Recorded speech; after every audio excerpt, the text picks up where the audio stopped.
Today is Monday, August 2nd, 2021. Coming up on Roland Martin Unfiltered, the Poor People's Campaign took the civil disobedience to Capitol Hill today.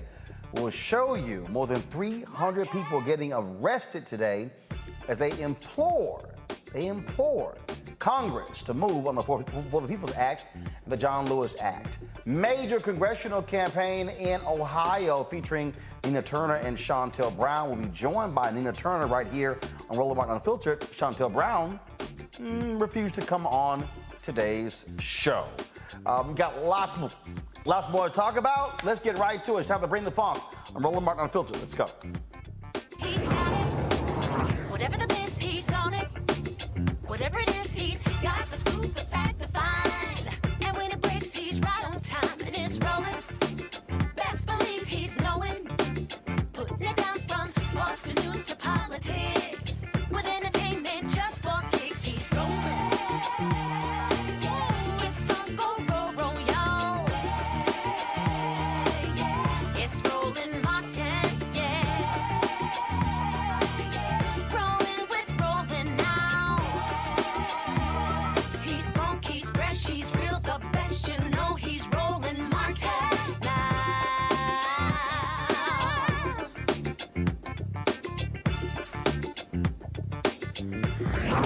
Martin. The acts of non-violence, civil disobedience took to the streets today in Washington, D.C. as the Poor People's Campaign continued their focus on raising awareness about the For the People Act. But not just that, they also want Congress to understand that they are advocates for more than just that. They also want them to be focused on $15 an hour, also protecting the rights of immigrants. And so they want to broaden that agenda. Some of the criticism that Reverend Dr. William J. Barber has leveled at Congress is that they are very good at finding money and resources for corporations, but not necessarily poor people. And so, of course, last week we were in Austin where they took the campaign there, but here they wanted to have their National More Monday take place in Washington, D.C. Now, more than 300 people, folks, were actually arrested. You talk about totally different what we've seen in the past. And so this here's some video. We were out there live streaming it.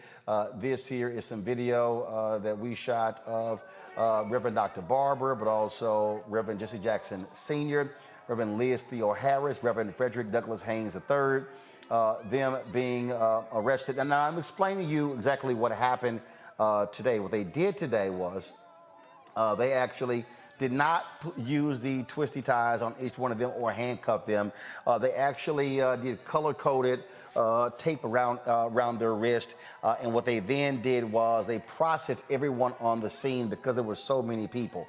Previous protests that we've shown, they were actually led away to the police station. That was not the case today, again, because there were so many people who were out there.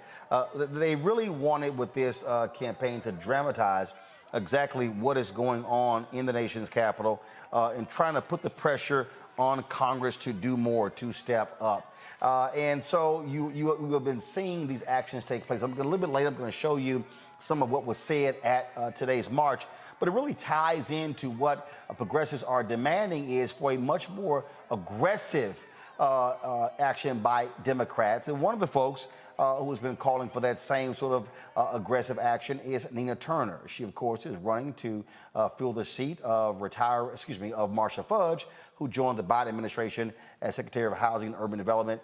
Nina joins us right now on Roland Martin Unfiltered. Nina, glad to have you. So first, I want to get your just thoughts on the constant action that Reverend Barber, the Poor People Campaign, believed in. There were 5 days in Texas last week. We were there Tuesday, live streaming all of those different events. Now here in D.C., they're making it clear that they want Congress to understand that they are not going to be silent and allow U.S. senators to go away on recess with no action on these two critical voting bills. Yeah, Roland, I definitely agree with Reverend Barber and the Poor People's Campaign. They are doing the right thing to put the pressure. I think it's really heartless or showing indifference to go on vacation and know that millions of people will be suffering because they did not extend the moratorium on eviction and a whole host of other issues. So I support what Reverend Barber or Reverend other reverends and other activists are doing right now to show force at our nation's capital. What they're talking about, that particular agenda, in many ways mirrors what you have been focused on in your particular campaign. They are focusing on $15 an hour, obviously the voting bills as well, but also protecting immigrants' rights. And you have this battle that's really going on right now, even within not just the Democratic Party, but even within the Congressional Black Caucus. Over the weekend, you had Senator Bernie Sanders, you had other newer and younger progressive members of the Black Caucus campaigning for you, along with Cornel West. Your opponent, Shontel Brown, she had folks like Congressman Jim Clyburn, Congresswoman Joyce Beatty, and others. And they have been very critical of you. Congressman Emmanuel Cleaver said that they're more pragmatist compared to other members. And so even within the Black Caucus, you do not have folks marching as one. And so it's very interesting, this dynamic of how your race is showing these different factions, even within the Congressional Black Caucus. It's true, and although we're not homogeneous as Black people necessarily, except when it comes to voting, 90% of our votes in a holistic way go to Democrats, but I digress.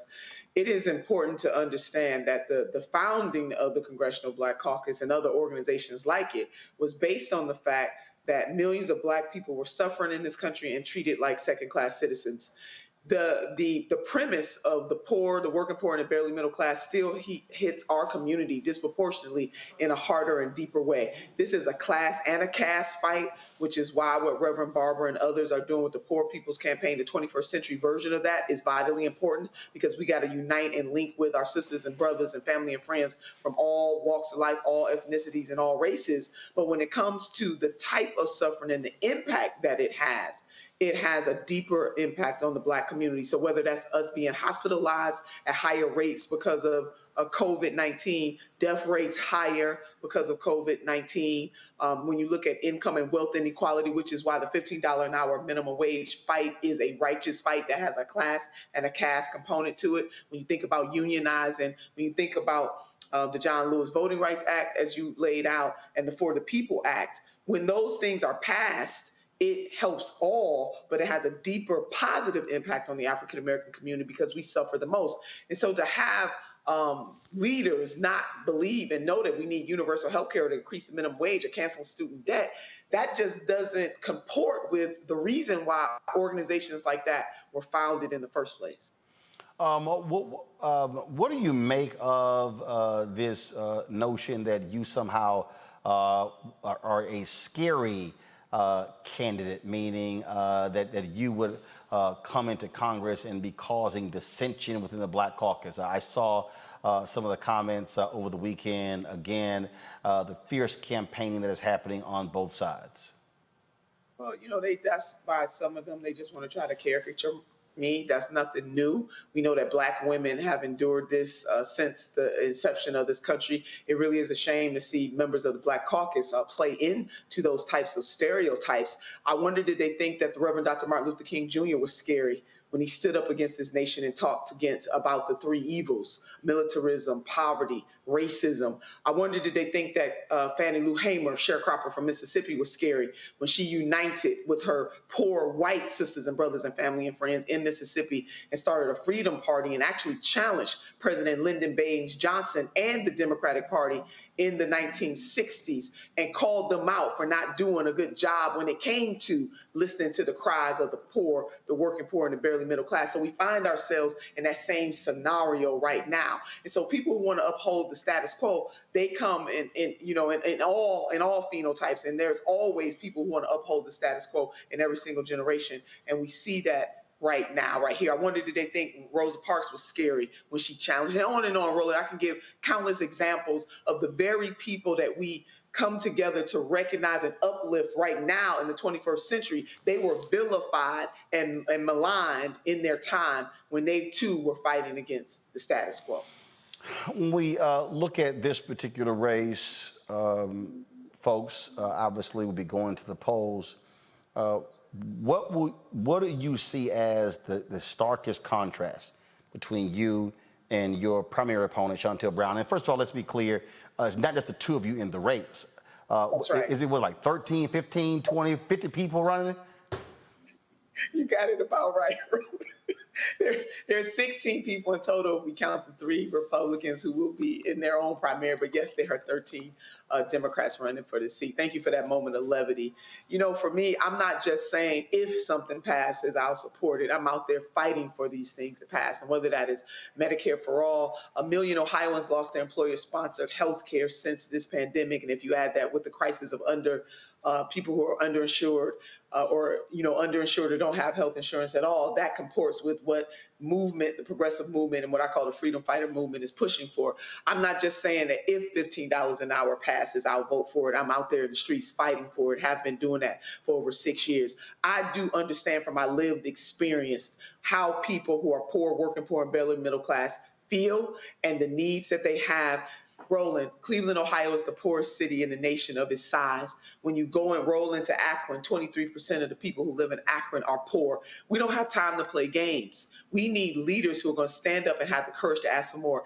And that is not in contradiction with working with somebody. Of course, if the administration does good things, if the Congress is working on good things, I'm going to be right there to be partner with. But being a partner does not mean being a puppet, and working with does not mean acquiescing to. And if we look at all the greatest socio-economic justice changes that have ever happened in the United States of America, it happened not because politicians got a clue. It happened because ordinary people put a little extra on their ordinary, and they pushed the body politic towards justice, the A. Philip Randolphs of the world, the Ella Bakers of the world. So these very people are some of the same people that were against even President Obama being president of the United States of America. These are the same forces. And Roland, let me make one other point. My major competitor is taking money from Trump Republicans.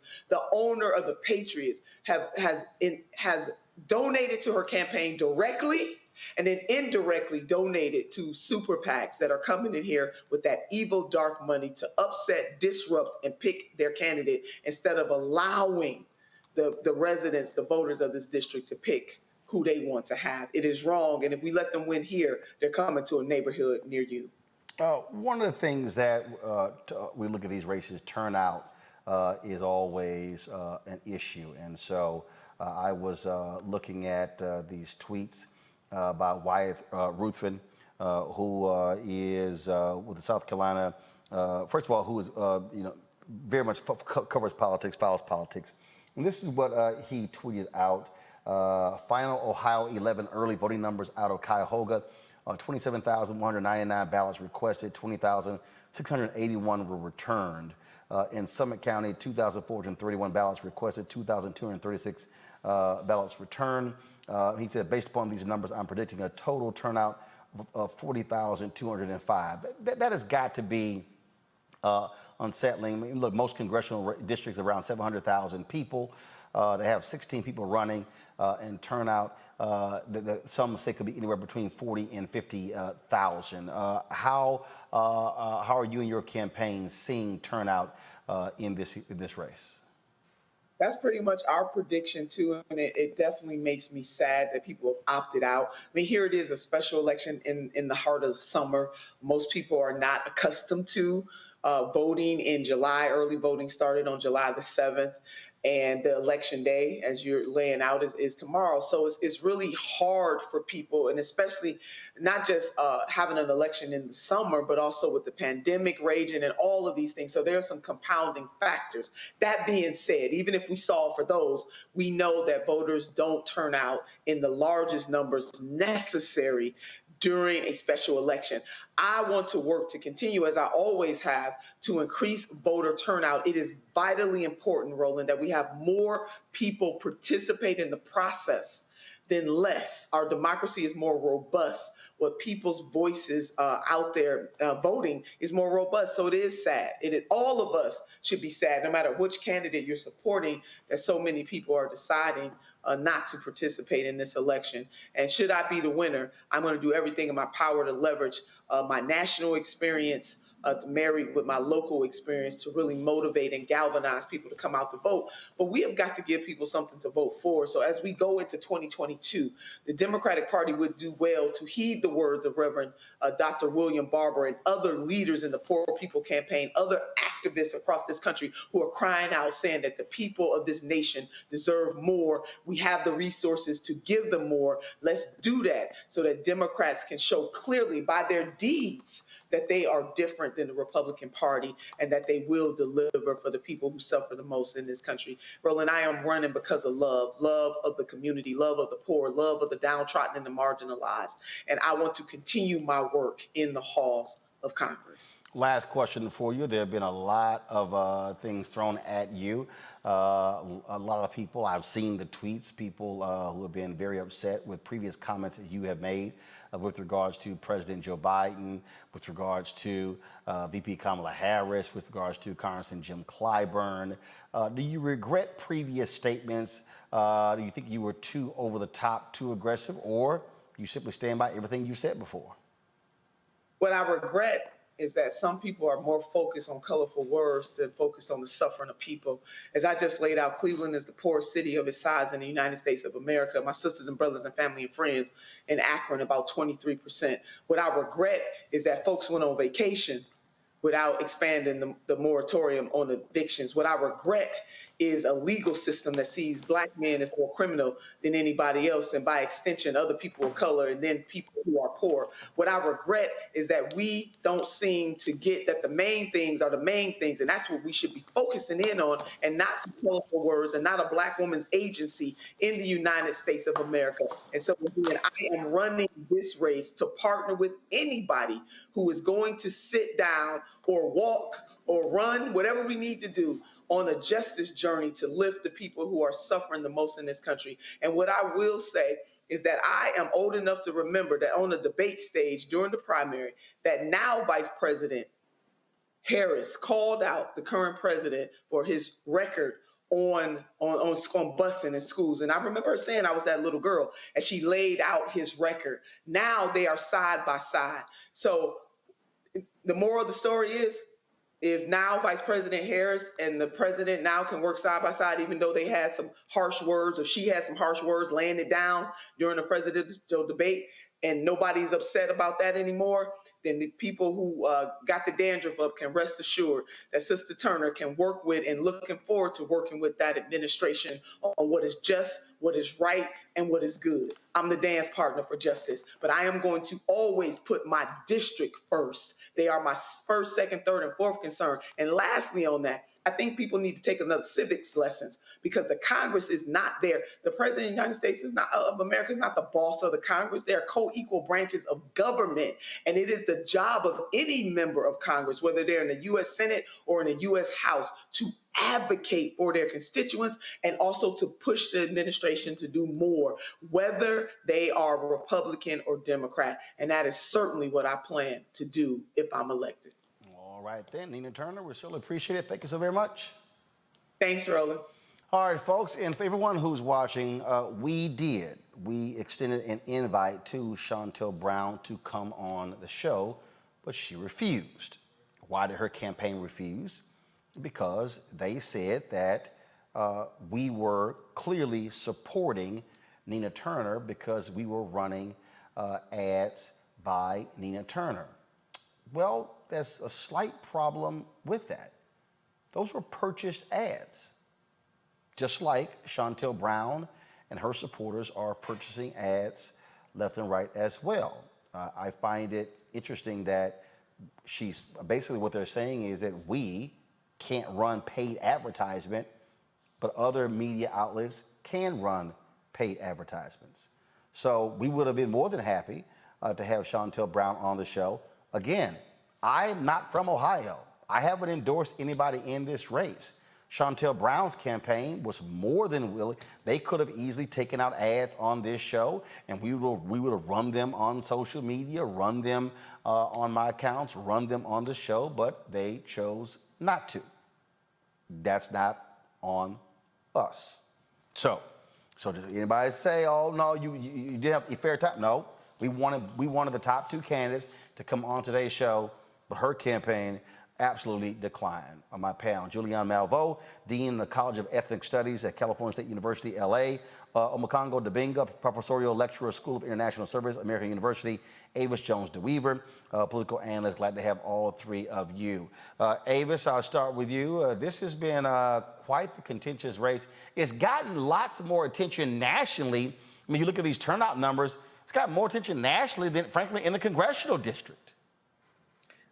Absolutely. It's gotten a lot of attention nationally because this is a race that, in many ways, I think a lot on the progressive wing of the party are almost using as a litmus test. You've had people parachute in there like AOC, like I think Bernie was supposed to come in there. I don't know if he showed up yet. He did. But, He did. Okay. Bernie was in there. Also some other individuals, I'll just leave it as that, from that side of the party have sort of parachuted in there. And so their presence, since they don't have any ties to Ohio, in many ways have made this a very national thing, in addition to some controversial statements, quite frankly, that were hurled against Representative Clyburn that were people interpreted as being rather insulting. And so it has taken this outside of a district and made it in many ways a national race and perhaps to some extent a litmus test on the power of the progressive side of the party in order to be able to get that seat versus a Democrat that has aligned her that has a stronger or longer history with regards to her local activism in that specific area. And has aligned more politically with the more traditional wing of the Democratic Party. Julianne, again, Nina Turner has been a firebrand, big supporter of Senator Bernie Sanders. That has not made a lot of Democrats happy with her previous comments, and they've been using them against her this campaign. You know, Nina she is a firebrand. She's terrific. She's a friend. I've contributed to her campaign. Let me just put it out there. And I love Jim Clyburn, too. But what the mainline Democrats have to understand is that younger Democrats are not prepared to play Mr. Bojangles with them. They want change, and they want it now. And that's where Nina is coming from. At the same time, you have the sister who has done mainstream Democratic, walk up the ladder, be the DNC chair or the chair of the local Democratic Party, also a good candidate, but as far as I'm concerned, you're really looking at the past and the future. What we're seeing in so many ways, Roland, in this race and in so many others, is the changing of the guard in the Democratic Party that many are resisting. 10 years ago, many of these Democrats would have stayed out of it, but now they're looking at the changing of the guard. Look at Cori Bush. I know we're going to talk about homelessness later. But, you know, why were there no more people laying out on the sidewalk, the streets with her? And so Nina Turner is the face of the future, and it really is a litmus test, and people are going to read all kinds of things into it. But what they really need to read into it is that this is a woman who is determined to make a difference for her community, Democratic platitudes notwithstanding. Well, Omokongo, look, the reality is here. Incumbents protect incumbents, all right? We saw this. The Congressional Black Caucus Political Action Committee actually supported the white incumbent Democrat who ran against Ayanna Pressley. She beat him. They supported Lacey Clay, who was the incumbent who got beat by Cori Bush. So it's not like we haven't seen this before. This, though, is a little bit different because I think Black Caucus members have been a lot more aggressive and, again, have really been upset with some of the comments that Nina Turner has made, especially what she has said about Congressman Jim Clyburn. That was a forum with Killer Mike earlier this campaign where he said that all Clyburn got out of his endorsement of Biden was Juneteenth, and he could have been a lot more aggressive on policy.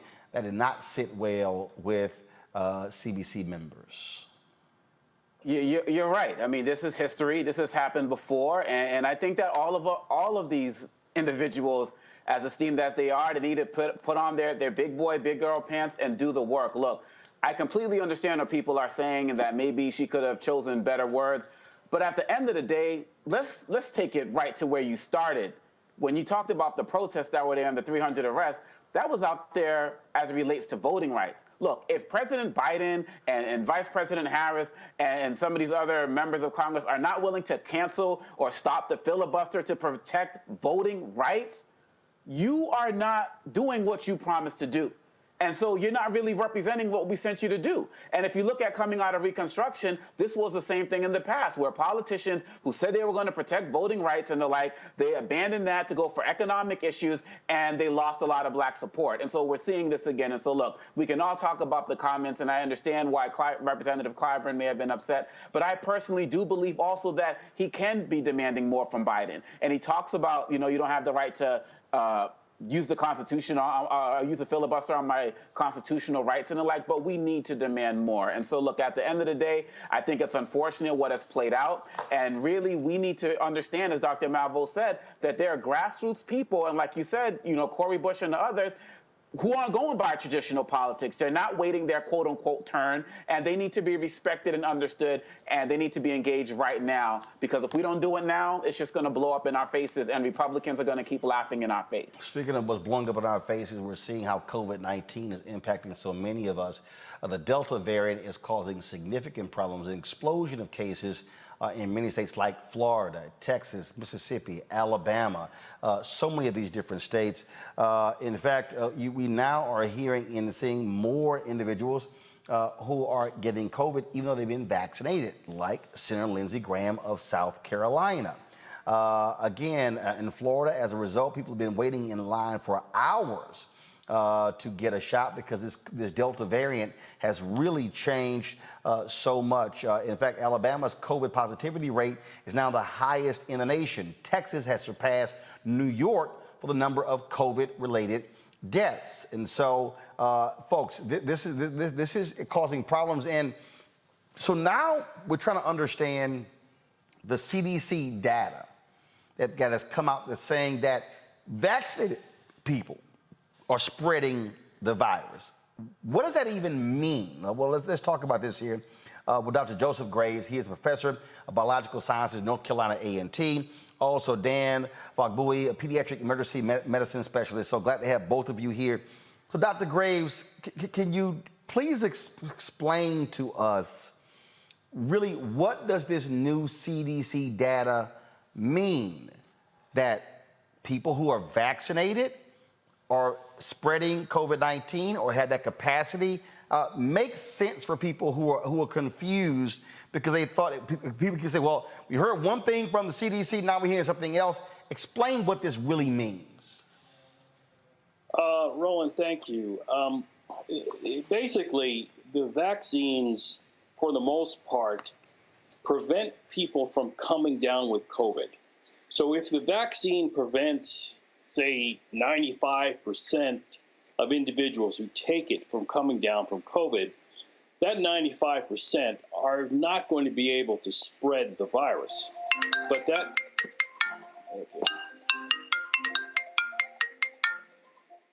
that also means that the 5% of people who can get COVID who are vaccinated usually have milder cases, don't require hospitalization, and don't generally die from COVID.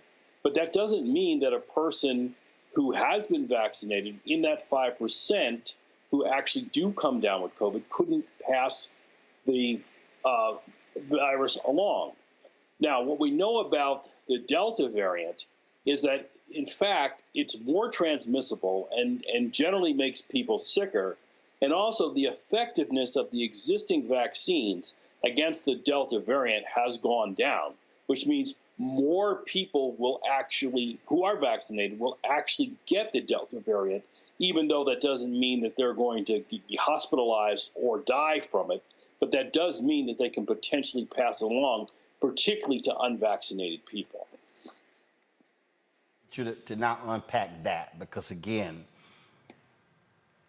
explain to the audience, first of all, so the vaccine, like I took Moderna, okay? So the Moderna vaccine that I received was meant to ward off the initial COVID-19 virus, correct? That is correct. So what then happens is viruses, as you told us last year, this is going to happen. Once viruses get within the human body, they begin to mutate and they create a different strain. So the vaccine that was created is not necessarily going to be as effective against the essentially new virus. Yeah, and we know that the vaccines that were created against the initial strains are not as effective against the Delta variant. And again, as you pointed out to your listeners, I warned people of this over a year ago, that unless we brought down the number of infected people and did it rapidly, that there would be continuous evolution of new strains that would become more dangerous and more transmissible. And what we're seeing now from the data that's being released from CDC and the Johns Hopkins Center, the states that are in the worst shape with regard to new COVID cases and hospitalizations and deaths are the states that voted for Donald Trump, that didn't believe, that had large numbers of people didn't believe that the COVID virus was serious, and large numbers of people who never got their vaccinations. And so now we are headed in a direction that none of us wanted to see. Everybody wanted to see the summer of 2021 as things going back to normal, but we're actually seeing the trends heading in the wrong direction. So if there's not national action soon to require vaccination, to require masks in school, to treat this as the public health emergency that it is, we are not going to get better. We're going to get worse. And there are more variants that are going to evolve coming down the pipeline. Some may be even worse than Delta. So this is not something we can fool around with. So, Dr. Dan, in fact, we want to bring you in here. So there's so many people, to Dr. Gray's point there, that were hard-headed. There were so many people who were like, okay, I don't really want to trust this thing. We keep seeing these stories. There was a couple out of Houston, I believe, who both of them are on ventilators near death, and we wanted to wait a year, see how these things turn out, and now they basically are sending messages to their family, please make sure our kids get vaccinated, and folks just assumed that this was just going to be no big deal. Hey, I can easily get over it. Donald Trump, that was the position that he took, even when he was near death with it. He acted like, oh, this was great, this is wonderful, I got this great cure. No, but they threw everything in the world at it, and so he was the beneficiary of stuff a lot of us would not get. And so now, as a result, this thing is now, in essence, not contained. And once it goes basically outside of containment, you don't know where in the hell this is going to end up. Yes, thanks, Roland, for having me. And so there are a couple of things. Let's make sure that it's totally clear for the audience.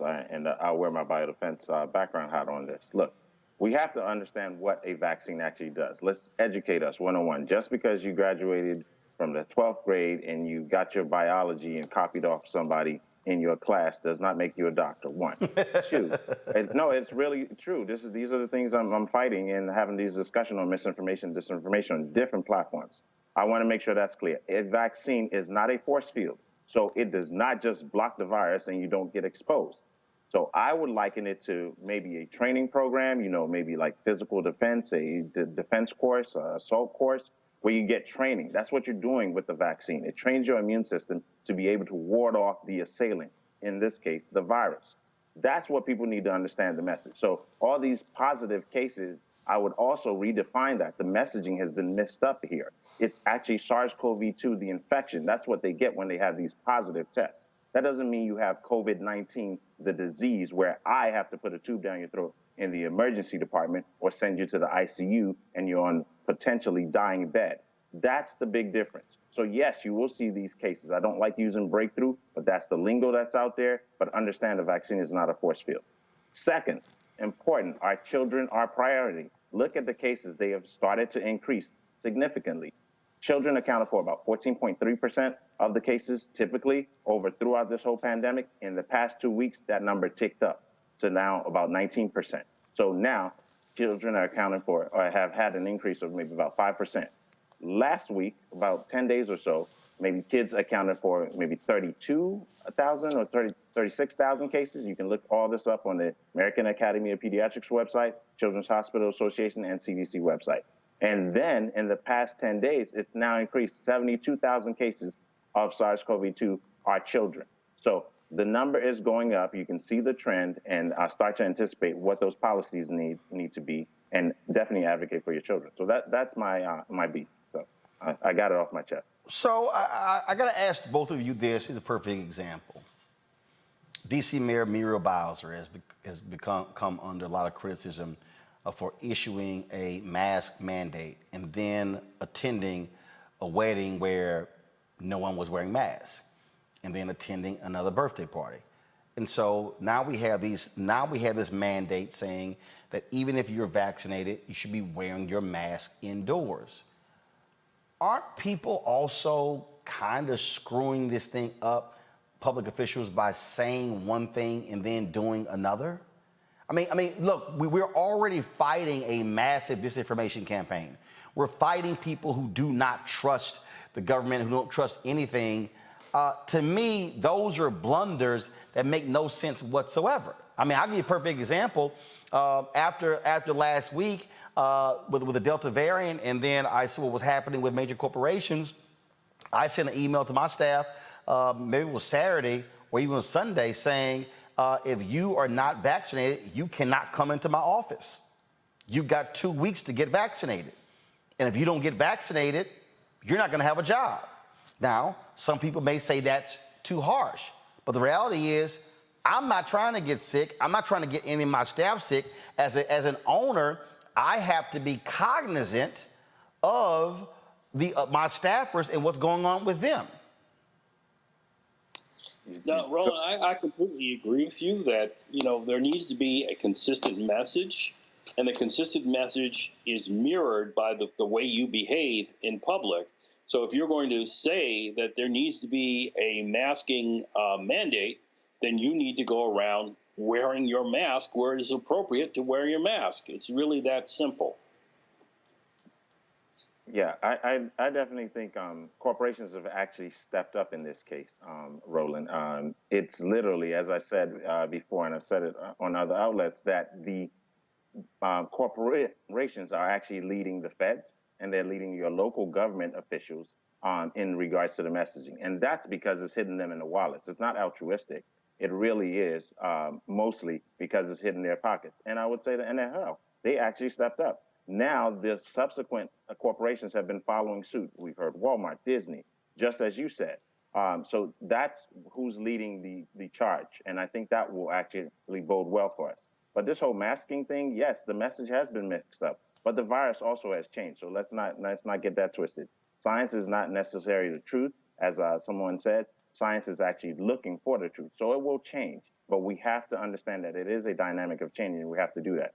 Some of my colleagues have said we shouldn't even be dangling the whole mask issue and just say, you know what, mask, do what you need to do, wash your hands, get your vaccine, and call it a day, and be clear with it. We've tried the other way. Some have argued that if aliens were supposed to invade us, we, with our civil liberties and lack of cooperation, lack of working in unison in one accord, will be our downfall. And I actually think that's actually right, sadly, but true. Yeah, but I think the problem is deeper than that, because Americans confuse freedom with license. And they're not the same thing. You don't have the freedom to walk into a crowded movie theater and yell fire. That's license. So in the same way, with regard to public health measures, you don't have the right to put other people's lives in danger by not getting vaccinated and by not washing your hands, by not wearing a mask in public. You don't have that right. And people don't understand the difference between the two, license and freedom. They're not the same thing. And since they don't have that understanding, therefore, then there comes the sanctions and the mandatory making you doing certain things that you wouldn't do without repercussions. So that's why we're here where we are. I mean, it has been it has been frustrating because I also believe, I think part of the problem is people hear something and they go, okay, that's it, without realizing that stuff changes. That as medical professionals, as scientists, you're chasing this thing. And so to me, it's sort of the equivalent of, someone tells me, hey, I'm gonna follow you in traffic, and we're going this direction. And then I get mad if you hung a left or hung a right, and I go, well, why did you turn right? And they were going, because idiot, there was a traffic accident up ahead, and I exited the freeway to go around the accident versus sit in traffic. We are so linear. Nope, you told us this, and now you're changing your mind? What's wrong with you? And then folks just put it out on social media, and then people go crazy, as opposed to sitting there going, yeah, guess what? Today, you're gonna have to wear your mask. I know what I said last week, but today is different. To me, got it, because I'm trying to live. I'm not trying to check out early by being a dumbass. Part of this also, Roland, goes to I think the intentional destruction of science education in the American school system. And the reason that science is so dangerous to despots is because when people think scientifically, they can easily see through your schemes. So if you want to be able to essentially, institute a despotic, anti-democratic society, you don't want your population capable of thinking critically about the facts of various issues, including the facts of nature and medicine. And so this is an example of where that right-wing program of attempting to underdevelop the intellect of the American people has now come back to literally bite us in the behind, because now it's extremely difficult to get across scientific ideas related to the pandemic, related to the evolution of the virus, related to public health policy in a society that has little to no scientific literacy. Dr. Dan?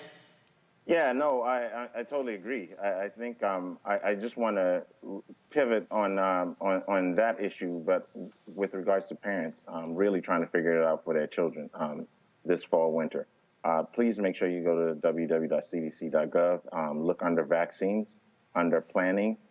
You'll see all the guidelines. I literally had I moderated a session with the National Council of Negro Women, a great workshop this weekend, but lots of concerns from parents, lots from families, lots from administrators. This stuff is not, it's not easy, but we have to do it. So that whole masking stuff that the AAP, the American Academy of Pediatrics, put out, please follow that. If your constituents aren't, if your leadership in your towns are not following that, figure out how to advocate and work up that chain, because this is serious. We don't have those vaccines for the kids yet. We need to vaccinate them as soon as we get that opportunity, but we don't have that yet. And the time when it's coming, we're not sure. We're saying sometime later in the fall, winter, but by that time they've already started school. And as I already mentioned previously at the previous discussion here, that we talked about the stats, those cases are rising, they're increasing. While we're not seeing significant hospitalizations in those areas, the hospitalizations are going up, especially in those hot bed areas. Florida, I don't know what they're doing. We didn't talk about it, but DeSantis is tripping over there, and you all need to protect yourselves and be careful. I do want to have each one of our panelists ask a question, but I just get a kick out of some of these people. I guess this person's name is appropriate. It's Karen. She puts on YouTube, he talking like if people are not vaccinated, they got the cooties or some shit. Oh, well, to each his own. Glad I have my own business. Wow. So now he calling people dumbasses because they don't get vaccinated. Yeah, actually, I am. I'm calling people dumbasses last year who wouldn't wash their damn hands, who wouldn't social distance, who wouldn't wear a mask. And then when the vaccination comes out, then folks say, oh, you know what? I'm not going to take it. Okay, gotcha. But show me all the people who did at the same position, like the 34-year-old black dude who's making fun of the vaccination, who's now dead. Hello. or the numerous other people. And here's the deal. You're right. To each his own. But do let me explain something to you. While you're saying to each his own, it's not just each his own. See, this is the difference between, to me, COVID-19 and somebody who chooses to smoke. If you want to smoke 5 packs of cigarettes a day in your house, in your car, that's you. But when I got to deal with your secondhand smoke, you now affecting my life. If you want to drink yourself into a stupor, go right ahead. But when you drink and get behind that wheel, see, then you're impacting me. This is the reality of what's happening with COVID. The people out here who don't want to get vaccinated, who don't want to social distance, who don't want to wear a mask, who don't want to wash their hands, who want to say, hey, I want to live free and be an American. That's why I'm here. It's freedom, freedom, freedom. Well, that's what's causing our problems because their kids are not vaccinated. They're not taking all the precautions. Their family members are not. And so guess what? This small amount of people is causing the problems. Vermont is the state that leads America. Both of y'all can just correct me if I'm wrong. Vermont has the highest vaccination rate in America. My understanding, 0 hospitalizations.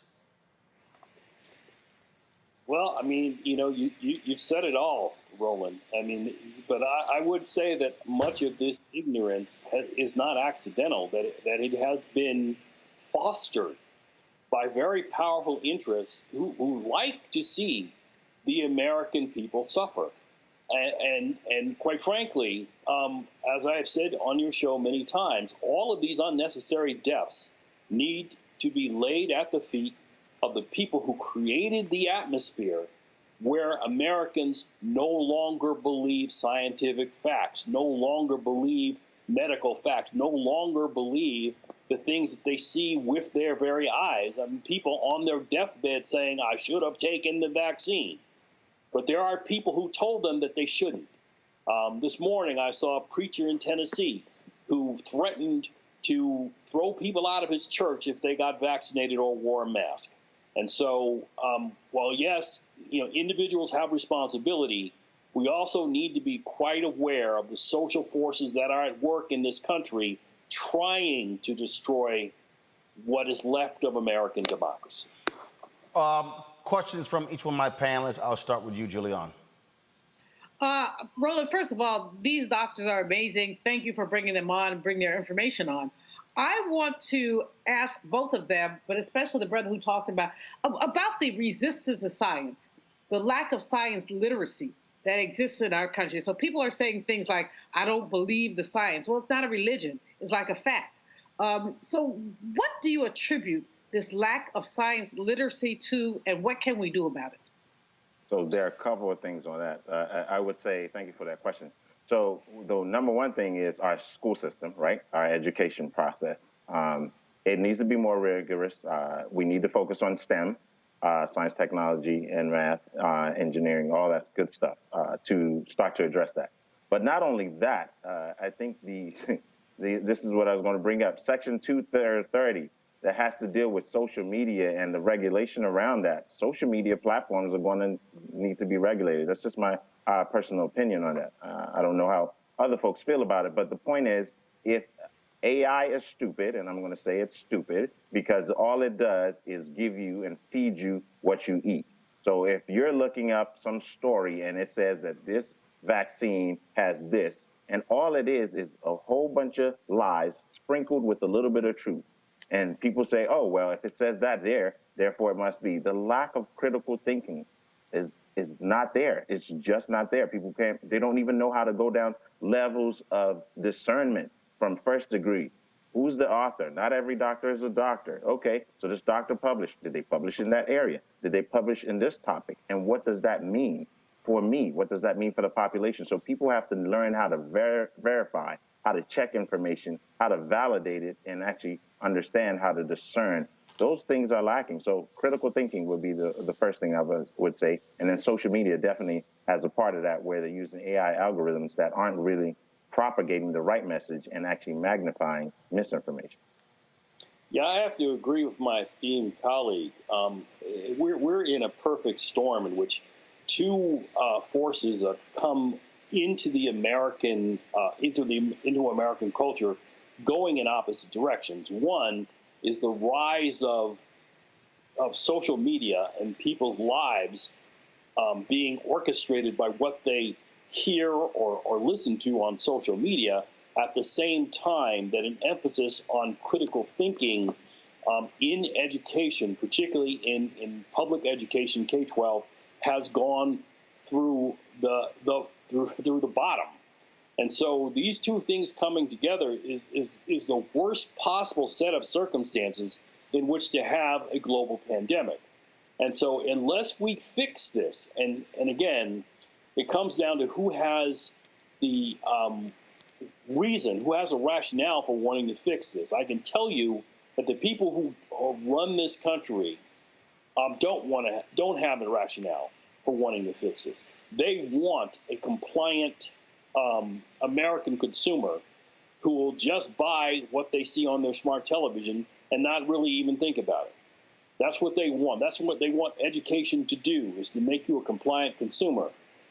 If we emphasize an education that provides students with the ability to think critically about the world, they're going to come to the conclusion that the society we live in has to be changed. It has to be changed dramatically. And if the COVID pandemic isn't sign enough, let me be really clear on this. I've been saying the entire time that COVID is a level 3 pathogen. There are much worse pathogens lining up to become global pandemics.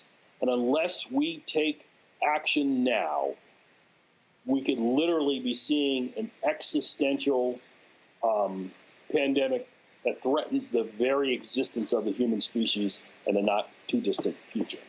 Makongo, your question. Yes, my question is also for both of you. I remember when COVID first hit and there was all this conversation about not only the airborne aspect of it, but handshaking and people touching packages and surfaces. With this Delta variant, are these also still areas of how the virus, of how COVID is being transmitted? Should we still be doing things like washing down packages, fist bumps instead of handshakes, those types of things? So based on the data that's out there, we know that most of the transmission is not really through packaged food and touching certain surfaces.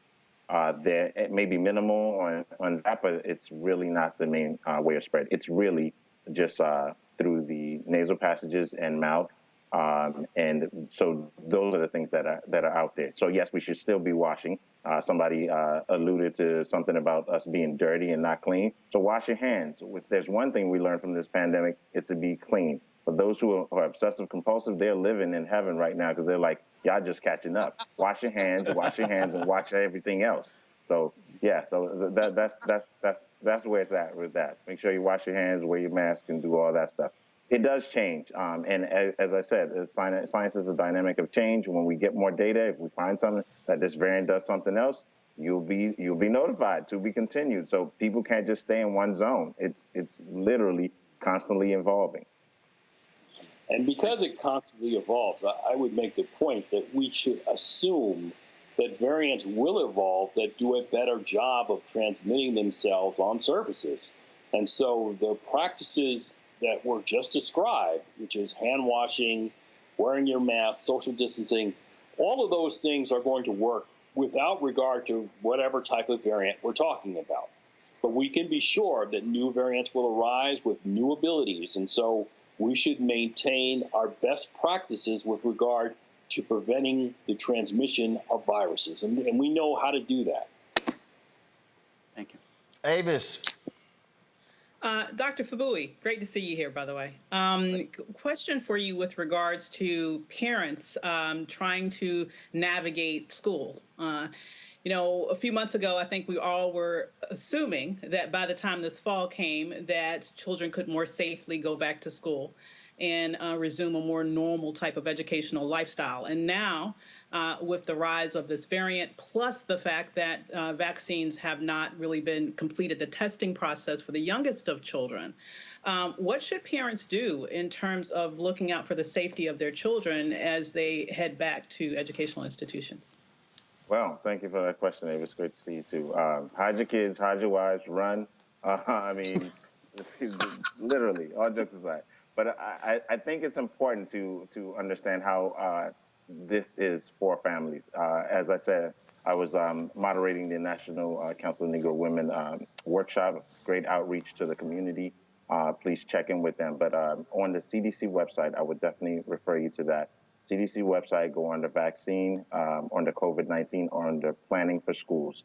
So it's called SLV, basically school-based planning and vaccination. So it's not only just the COVID vaccinations that will be an issue, but even the regular vaccination that they haven't been getting throughout this whole pandemic. So they're going to be doing that in school. So I want parents to be open to that and to be ready and be prepared that your kids may get vaccinated at school for all their catch-up vaccinations. That's one. Two, I think it's important to make sure they're involved in their PTA, Parent Teachers Association, and in your community response to that. Definitely the masking, work around the community on that. One of the problems that we've had is we've known this for over a year. We had all this time that we know that the distancing within schools, making sure that they have enough funding to be able to construct the school, or at least make it the classrooms in a certain way where it's more palatable and available for them to have more air and things like that. So those are things they should have worked out within their policy. Also, making sure that the teachers, the faculty, staff, all of them are vaccinated. That's also a shield, a layer of protection. That's important, making sure you have hand washing stations or hand sanitizers. All those things are important to be in place, are necessary. I think one of the last things that I think is a problem is with regards to when they're in states. For example, I'm going to use Florida because they're just really doing something really wrong, where they're actually going to penalize schools and school districts with regards to masking, literally fighting them on what we know as life-saving. That's where you have to get involved with the community level, with all the chain of command, meaning you're speaking with your council member, whoever is in power in that city, so you all can advocate for your children. And ultimately, if this is not working out the right way, you may need to take your kids out of school and go to a different district. Literally, some parents are actually considering that in cases where they need to make sure their kids are safe. Yeah, and one other thing I'll add to that is there has been a concerted effort by the right wing in this country to take over local school boards. And so people who really care about democracy, about preserving our chances to live in a free and equitable society, if you have the capacity, you certainly should, one, find out who's on your local school board and what their politics are. And if you have the capacity, you should consider running and serving on your school boards, because there needs to be a concerted effort to stop the takeover of school boards by right-wing policies in this nation. All right, folks. Gentlemen, I appreciate it. It's a whole lot to digest there. Hopefully, the folks who are watching and listening really learn something from that. Our goal is to have top Black experts on, giving people the information from our perspective so they understand what's going on. And so I certainly appreciate the both of you for coming on to explain all that. Dr. Gray, Dr. Bakbui. Thanks a lot, gentlemen. Take care. Appreciate it. Yeah, you too. All right, folks, got to go to a break. We'll be back right here on Roland Martin Unfiltered. People our age have lost the ability to focus the discipline on the art of organizing. The challenges, there's so many of them and they're complex, and we need to be moving to address them. But I'm able to say, watch out, Tiffany, I know this road. That is so freaking dope.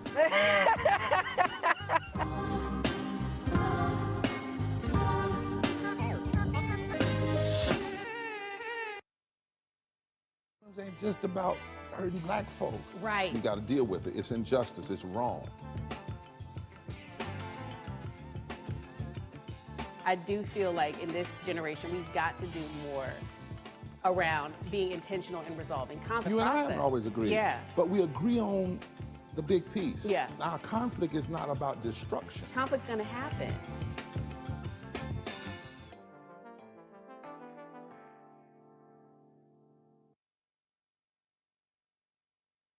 I'm Shantae Moore. Hi, I'm BB Winans. Hey, I'm Donnie Simpson. What's up? I'm Lance Gross, and you're watching Roland Martin Unfiltered.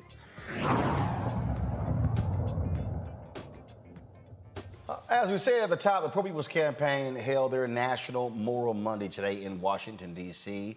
Thousands gathered in the nation's capital, marching to the Senate Hart Office building, first gathering in Union Square, right there across from Union Station. Here is Reverend Dr. William J. Barber addressing the crowd before they marched. The filibuster is sin. Leaving things undone is sin. Leaving things neglected is sin. Making essential workers work during a pandemic and risk their lives to save this country and then not give them a living wage is sin.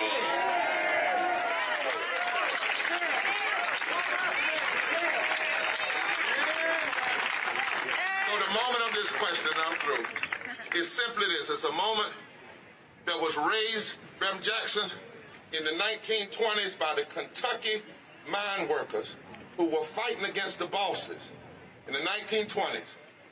And one lady, they were coming to get her husband and arrest him, and she hid him, got him out of town, and then she sat down and wrote a song, and she simply asked one question: which side are you on?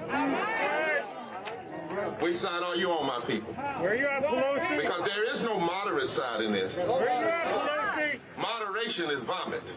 But the Lord said you either got to be hot or cold. A non-constitutional filibuster, are you on that side? Or are you on the side of fulfilling your constitutional duty to establish justice, to promote the general welfare, to ensure equal protection under the law, and make sure nobody can deny or abridge the right to vote? Somebody shout, which side are you on? Reverend Jesse Jackson, the senior, was also there and was cheered vigorously by the crowd when he was introduced. I was glad to be on the summer march in 1965 and the summer march last week between Georgetown and Austin. The difference between now and then is that we were moral independence party. We lost the vote. They couldn't run the Nixon. Johnson was our salvation in that march. Came to our rescue. Took the heat. First penny gave to Everett Dirksen, Republican. Second gave to Dr. King, who crossed party lines to make real sense. One thing I know now is that we're not we're now the integral part. We're the base to black and brown people. Black and brown people. The base. The party. Of the party. Not the bottom. Not the bottom. Foundation. Foundation. As long as we end up, that's where you start from. The reason why Ms. Pelosi should be here today, Schumer should be here today, and Biden should be here today. Because if we lose, they lose. That's right. That's right. Agreed. We lose. We lose. Democracy loses. Democracy. We lose. Democrats lose. We lose. The nation loses. Honor, credibility in the world. Rodney Ellis, Harris County Commissioner, former state senator. He was there watching things unfold, and we caught up with him. Surprised he ain't got his bike with him. Hey, man. Surprised he ain't got his bike with him. I do this in my hotel room. See, there you go. You can't bike in a march now. You can't rush it. You got to take your time to get there. How you doing, there man? you go. All good. We just here. I'm impressed. Live streaming this whole deal. It is. I'm impressed. It's a great crowd. And Barbara's just amazing. You see Reverend Jackson over there? Isn't it amazing after all these years, man? Of course. He's still out there, relevant in the struggle. It's amazing. Now, we were in Austin last week, so I was we were there Tuesday through Sunday. Oh, yeah. And you know, my Texas folks out here, I think a couple of them still left, but they get ready to go back next week. Oh, the House Democrats. Yeah, and Representative Roland. 3 Texas House Democrats. They, of course, have been in D.C. since they left the state to keep them from having a quorum from passing bills. I also caught up with them. All right, so first of all, got to get your thoughts on Saturday's rally. We were there, of course, Tuesday through Saturday, and then your thoughts about this. Anybody jump up first? So first of all, I hate that we couldn't be there, right? That was probably one of the most powerful things that we've seen in the state of Texas, and sadly enough, we couldn't be there. But everyone has to know that we were there in spirit, because I honestly don't believe that we would see a movement like that in the state of Texas or anywhere else in this country, but for the courage of my colleagues to stand up to Governor Abbott and say enough is enough and come to D.C. and call the U.S. Senate on their stuff, is what we'll say.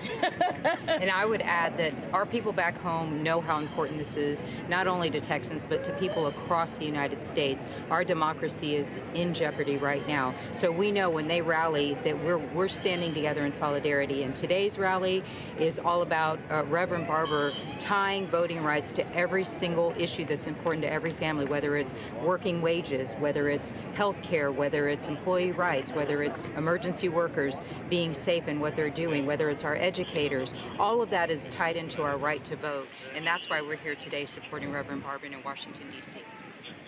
What I would say, Roland, is that we are here dealing with the fierce urgency of now. We need the U.S. Senate to take action so that we can protect millions and millions of Texans, and not just Texas, but people all across this country's fundamental precious right to vote. We know that we stand on the shoulders of those who paved the way to help end almost 56 years ago the voter suppression Jim Crow laws, and we're going to continue to fight as Texas legislators to be on the right side of history, and we're urging the U.S. Senate to take action now.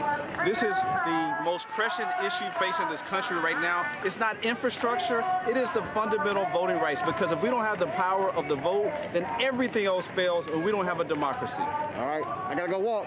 I appreciate it. Among the speakers also was the daughter of President Lyndon Baines Johnson, Lucy Johnson. He, of course, was the president who signed into law on August 6, 1965 Voting Rights Act.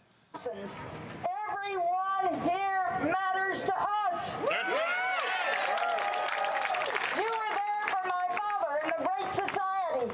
You were there for my father in 1964 and the Civil Rights Bill and the 1965 Voting Rights Act and the 1968 Fair Housing Act. And without your support, it couldn't have happened.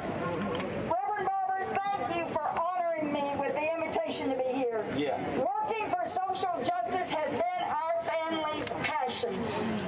On January 8, 1964, Linda's and my father declared a war on poverty, saying we shall not rest until that war is won. Amen. The richest nation on earth can afford to win it. That's right. We cannot afford to lose. And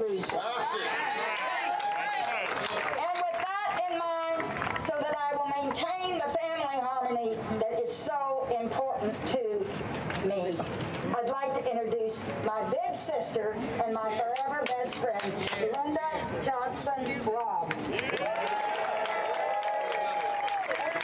She's in green, and my granddaughter Tatum Rebecca Nugent.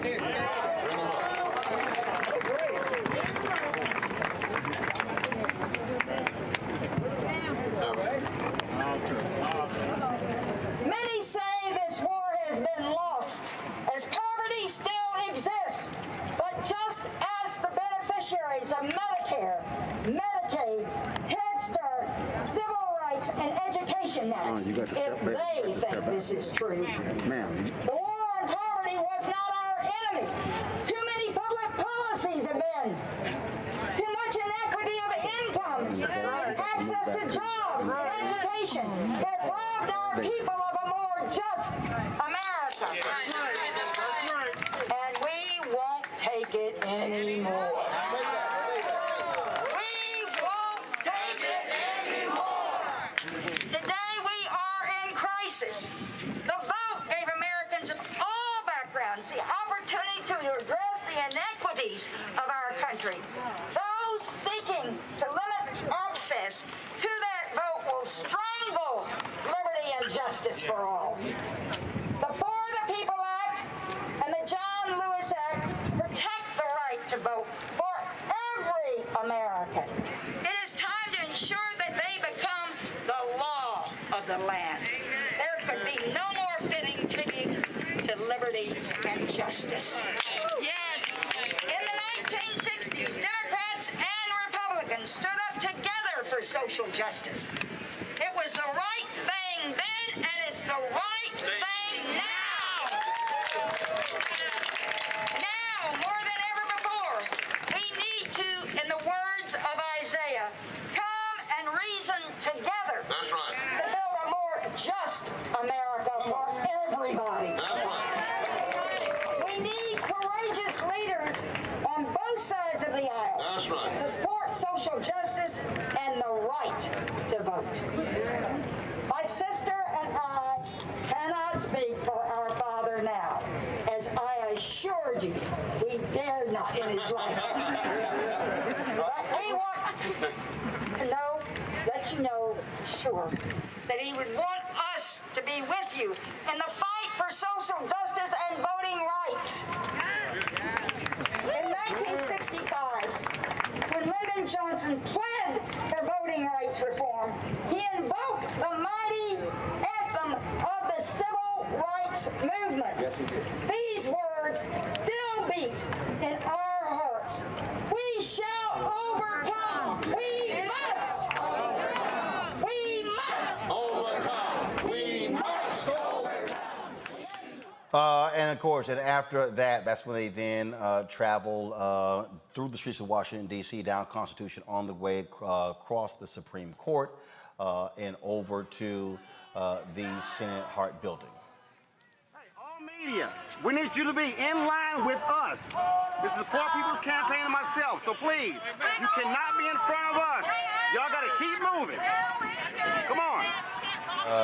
A little chaotic out there at the beginning, but you can actually see with that shot there the number of people who were there.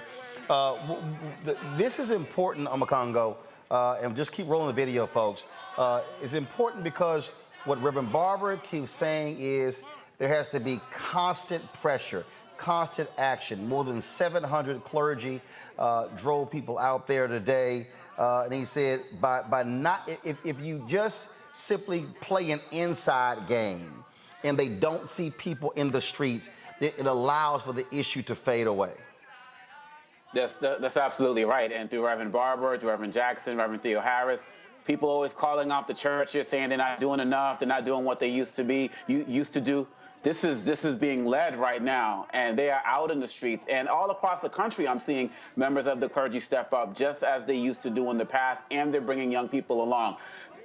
In my opinion, look, as they say, change doesn't come from Washington, change comes to Washington. And the fact that they're out there in Texas and all across the country out here marching, putting pressure on corporations, putting pressure in every single way possible, people need to know that we are serious about this. People are out there not only risking arrest, this is still a pandemic. People are risking getting COVID transmissions in holding patterns and in other places. But this is how important it is to them. This is how important it is to us. This is how important it is to our future. And these Democrats who we put in the majority, I know they don't have the same numbers as an LBJ did. I get that with Biden. But seriously, you're going to go off for 7 weeks while we're out in the street doing this type of work? Who are you really representing? Whose donors is it about the donors or is it about the people on the street? Because we put you all in office. I don't care who gives you the millions of dollars. It's only one vote per person. And so at the end of the day, I hope that they're paying attention, because just because you all are going to be on recess, kids go on recess, by the way. We're not. We're going to stay out in the streets. We're going to stay online. We're going to stay doing everything we can, because we can't let up, period. Avis, the targeting of recess is really important because members of Congress love nothing more than being able to take their vacations.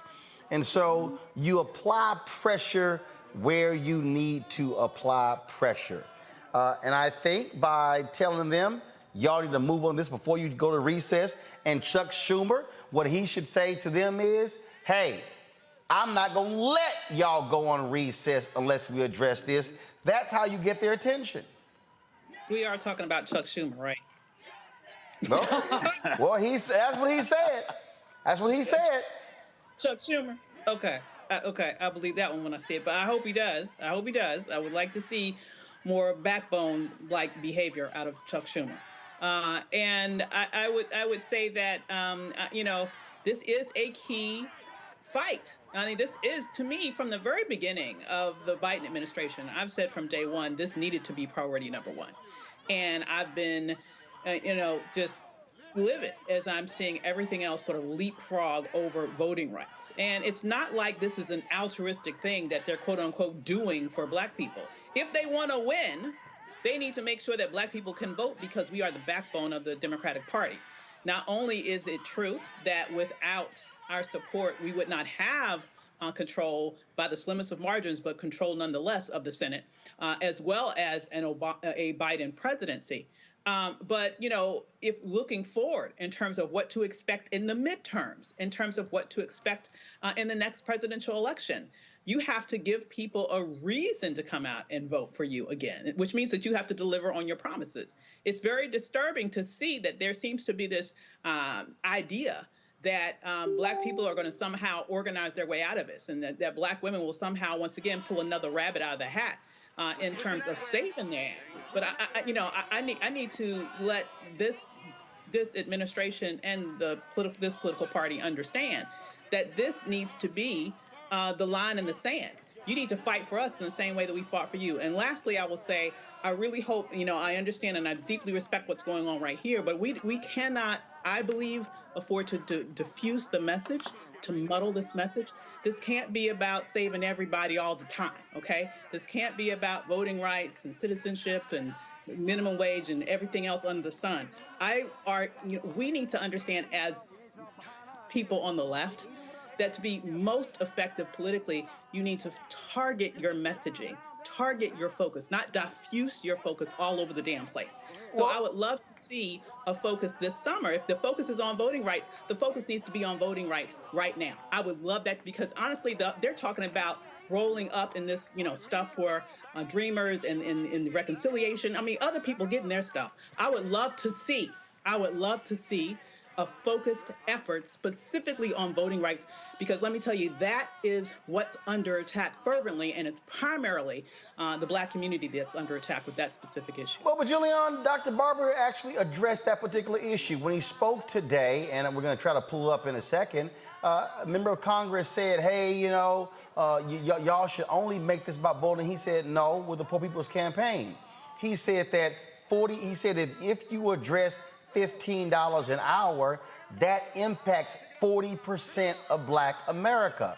And so, Julian, that was something that he was clear. He said, you have to also put multiple agenda items on. He said, and that's why you see their demands. Their demands right there. Number one, in the filibuster, pass the For the People Act, deal with $15 an hour, protect 11 million immigrants as well, and the John Lewis Act. They've been very clear all last week on every banner, in every speech. These are the demands. Roland, I partially agree with Avis, and I partially agree with Reverend Barber. I mean, the challenge is that how you partially agree with Avis and partially agree with Reverend Barber when what Avis is saying runs counter what Reverend Barber is saying? You can't partially agree with both. You got to pick, Julian. I'm trying to explain it to you. I am trying to explain it to you. Now, the issue is that we can't put everything in here, but there's some things that could be put in here. I think if we just do voting rights, we may miss an opportunity, but I think that if we widen it too much, we give too many people out to get out. So, I want folks the voting rights thing is most important to so many of us. But you see Cori Bush sleeping on the steps for homeless folks. You see the $15 an hour. You see all these things. What we're really talking about is a frontal assault on predatory capitalism, a frontal assault on the way that we've done things. And with that frontal assault, we have to figure out a way to balance this stuff out. And in balancing it out, it may mean that we end up with a bill that's broader than just voting rights, but narrower than what Reverend Barber and the posse want. That's all. I'm saying there's good to say in both. No, yeah, you're right, I have to pick. I ain't got to pick, Roland. All I have to do is say that with this shit, I didn't mean to curse on the air, this nonsense has to stop. The way the filibuster has to be gone. I think that's perhaps what we can all agree on is get rid of the filibuster. I want to bring in a couple of guests. Dr. Wes Bellaby, he is the chair of advocacy for 100 Black Men of America. Kadeem Cooper is the Policy Council, Public Policy Project, Lawyers Committee for Civil Rights Under Law. Glad to have both of you on here. Sorry, can I get to you on Saturday? We had a few issues there. But Wes, I want to deal with you. First of all, the demands of the Poor People Campaign, that's not a demand to put all that in one bill. What they're saying is, in the filibuster is one thing. The For the People Act is a whole different deal. John Lewis is a different deal. They're saying these are multiple things to deal with. And so Barbara was clear that they are not going to make one issue. He said they have a broader agenda as the Poor People's Campaign. I absolutely agree with Reverend Barbara, and with all due respect to the sister, I think it's imperative for us to be able to understand that we have to be able to walk and chew gum simultaneously. And I say that again as respectfully as I can. I think that our issue in terms of voting rights, while it is definitely affecting the majority of African Americans, we can't say that this is only affecting us, because if we do that, then we're not understanding the fact that our Latino, the Latinx brothers and sisters are being disenfranchised by by voter suppression, and there are several groups who are being marginalized in that regard. And furthermore, we know that we are stronger when we have allies. Black folks specifically stand up for everybody, and I think it's important for other folks to come in and stand up with us. We said this while on the show a couple weeks ago. It's imperative that the LGBTQA community stand up for us. The Latin folk, the Asian folk, the white folk, the woke folk, whomever, need to come out and speak up for us. And again, we can't just say that this is only about voting rights, because we know that both the Senate as well as certain members of the House will just say, well, that's y'all thing. And when we're stronger, when we fight together, we're stronger together. And I firmly believe that. Kadeem, obviously, so much attention is focused on this. In the video that I'm playing right now, you see disabled advocates there with their walkers and wheelchairs getting arrested. They wanted to be able to show that everybody cares about the issue of voting rights. Yeah, absolutely. I mean, the key thing to understand about the legislation like the For the People Act and like the John Lewis Voting Rights Advancement Act is that these are broad pieces of legislation that will affect all different types of people, Black people, people of Hispanic descent, Native Americans, people with disabilities. There are provisions in these bills that will address issues that affect every single one of these groups. That's why you have such a broad coalition of people fighting for this legislation. And that's why we can't give up the fight just because of the filibuster. We really have to continue to push forward on advocacy for the filibuster to be eliminated. We need to push forward on advocacy for both pieces of voting rights legislation, the For the People Act and the John Lewis bill. And we have to, continue to fight until the end of this congressional session. I think that the Democrats are starting to understand the urgency of this moment, but I think it's not going to happen unless we continue to fight. And that's what Reverend Barber is doing so effectively today.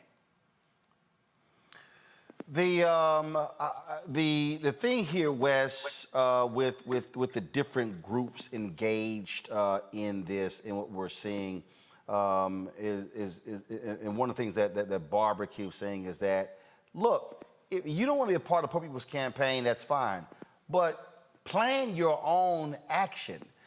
Do something. Do it in your state capital. Pick another day.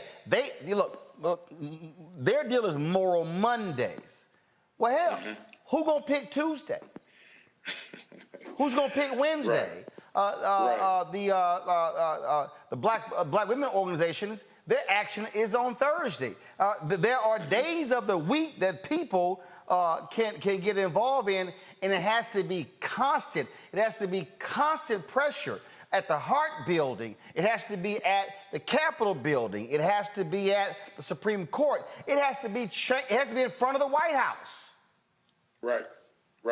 And to that point, I'm glad you brought that up. I'm excited to announce that Black Voters Matter and our dear brother Cliff Albright, as well as the 100 Black Men of America, our Black Party, and several other organizations will be actually taking over on Wednesday morning, meeting at 9:45, in which we'll be starting at right near the African American Museum and having a march to right outside of the White House to encourage President Biden to pick a side, and he has to do something, whether he's going to be on the side of white supremacists, and if this is Jim Crow 2.0, then he needs to come out and end the filibuster and end voter suppression and use his voice and his leverage to do so. So I absolutely agree with you. There's room in this tent for everybody to do something. It's just about us, again, not only picking a day and not only picking an action, but ensuring that we're keeping consistent and constant pressure.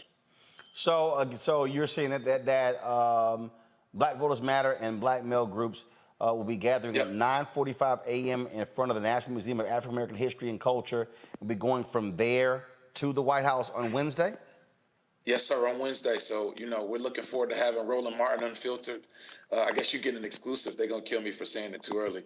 But, yeah, we'll be there on Wednesday. And, again, we're taking our days, and, we're willing to go to jail. I've already been to jail standing with the sisters. The brothers are willing to stand up. Hey, it's constant, it's consistent, and we got to do it. This is important. So everybody who's online talking about this should happen, that should happen, this ain't going to work, that ain't going to work, everybody, a lot of these groups have days every day of the week. There's an opportunity for you to do action. Shout out to my brother Stephen Green. There's a big march going on Friday as well. Hey, come on, get active, stop tweeting, stop Instagramming, and let's get in the streets and let's do some work. You may want to see. I don't have the Friday information, so you may want to send. You may want to send that to me. I do want to ask. You this question here that I think is really important, Kadeem, and that is when we talk about. Again, inside, outside. I mean, the Lawyers Committee for Civil Rights under law, y'all are on the inside. Y'all are involved in the negotiation, the meetings that have been taking place with the presidents. Explain to the people why external pressure helps the inside strategy. Oh, absolutely. I mean, I'll give you an example.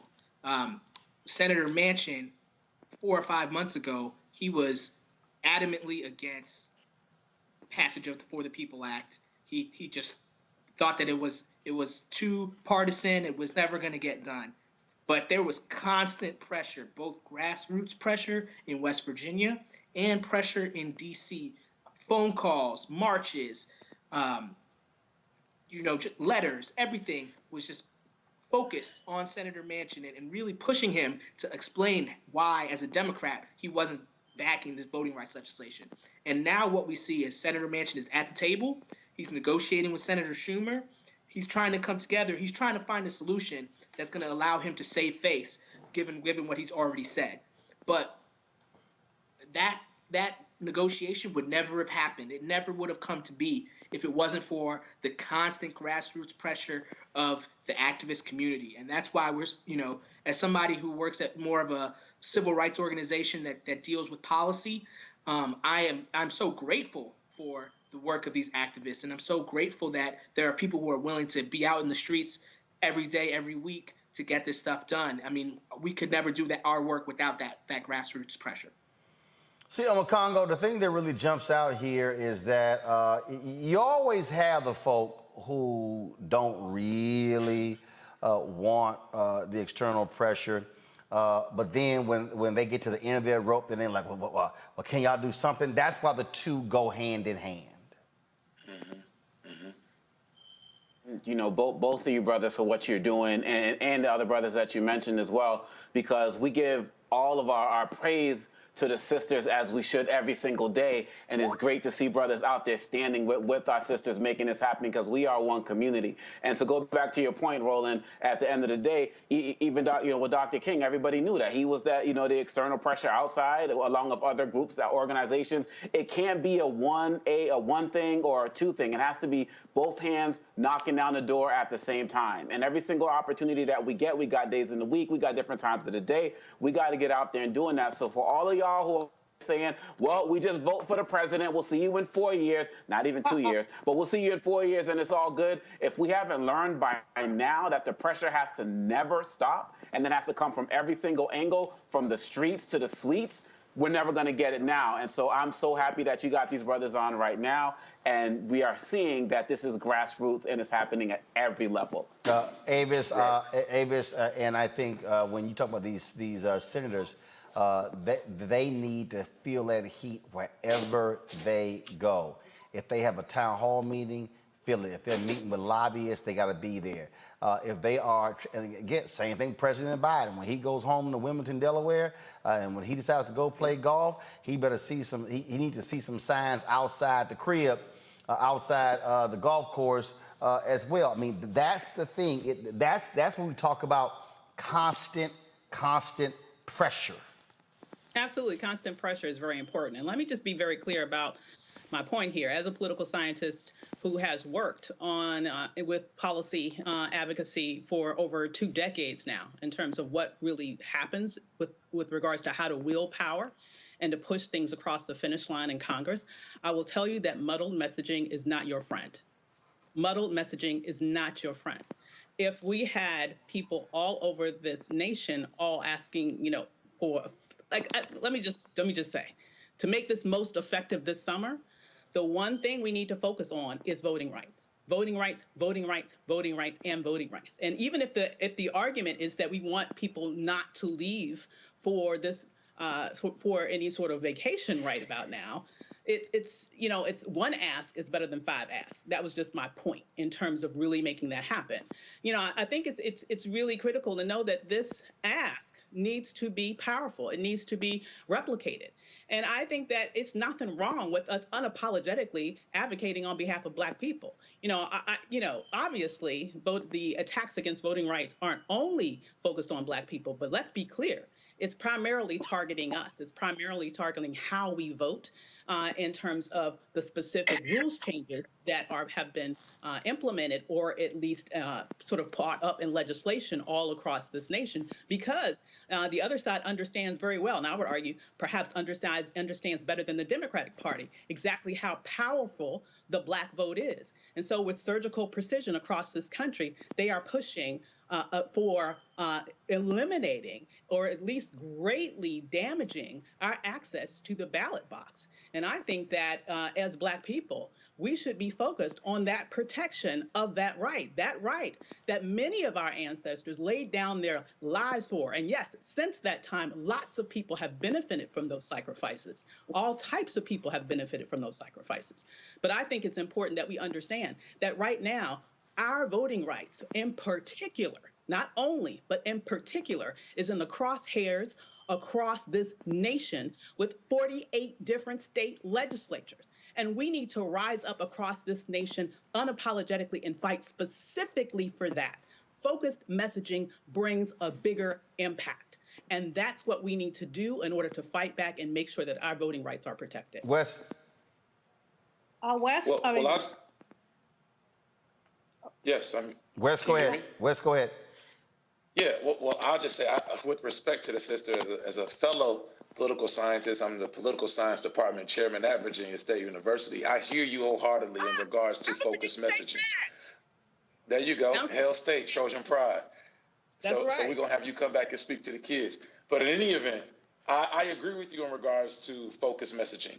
I just think that in order for us to bring more people into the tent, because of the fact that we know that Black folk represent a significant portion of the population, but we're not the totality, we're not the largest portion of the totality, the largest portion of the population. And furthermore, if we want to bring other folks in to make our message louder, to make our voices louder, we're going to have to be willing to bring in some of their issues. That's just the way in which the game, in my personal opinion, this is a numbers game. When are they going to fight for us? I do not see other. Let me just say, why is it only the Black community's responsibility to take up everybody's cross? Why is that? Why is that the case? I would love to see Latinos of their own volition out there fighting for voting rights. I don't see it. I would love to see other groups out there of their own volition fighting for voting rights, where we know it's specifically in those areas where we are targeted.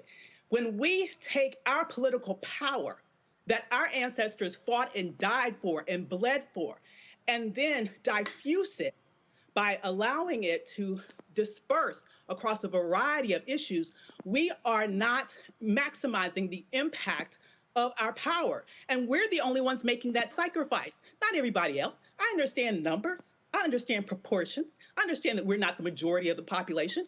And I understand that we, more than anybody else in this nation's history, understand how to play the game of coalition politics. We've played it better than everybody else. That's what's led to the civil rights advancements that we fought and died for, and that, quite frankly, everybody else has benefited for, largely more than we have. Let's just be real about that, too. Well, I just said, we need to be very real. Julian, hold on. Julian, hold on. Julian, hold on. Julian.